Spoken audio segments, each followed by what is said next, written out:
I'm still caught in my same ways. I'm losing time.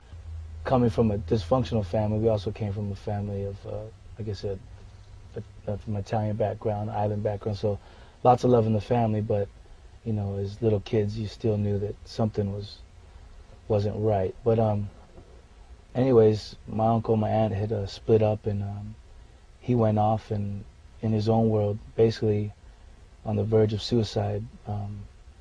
You know, God led him to a church, a San Diego church. Mike McIntosh, the old Horizon in a theater downtown. Know him well. That's right, man. And anyways, the Lord spoke to his heart and basically challenged him, and he ended up giving his life to the Lord.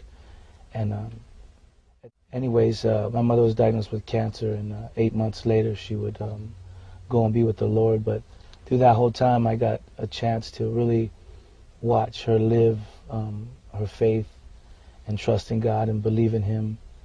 And it was real, because I knew that, you know, she was sick, and that's what she loved, her family, but I knew that, you know, her love for God was enormous, you know. You know, that afternoon, my family basically forced me to leave the hospital and go get cleaned up and take a shower and drive back home, because I had been there all week, you know.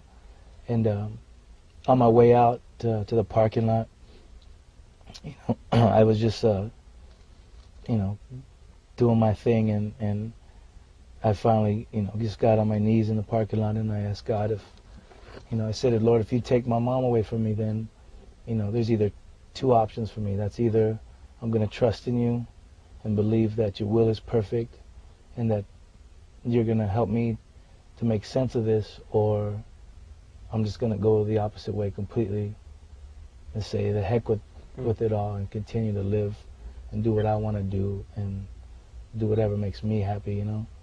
And but God softened my heart, and I really needed to know why, you know, someone like my mom, and, you know, I just wanted to know why.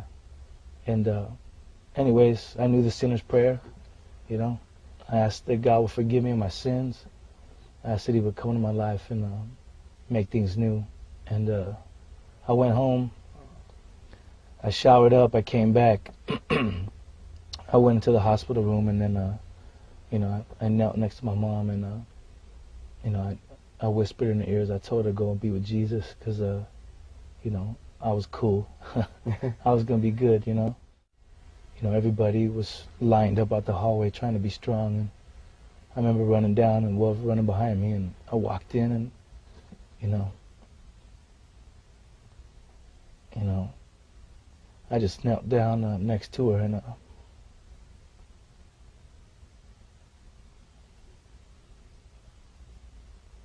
and I was grateful at the time, because, you know, I'd only been saved for a short moment, but God was already faithful.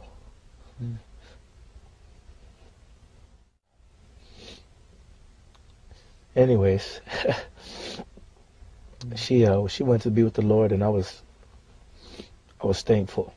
And at that point, you know, I remember going to the funeral and stuff, and I had, you know, went up to my Uncle Noah, who kind of started the whole Jesus chain reaction in the family, and it was during the Mass and stuff, and I leaned over to him and I told him, do you know that I gave my life to the Lord on that day? He says, yeah, I know.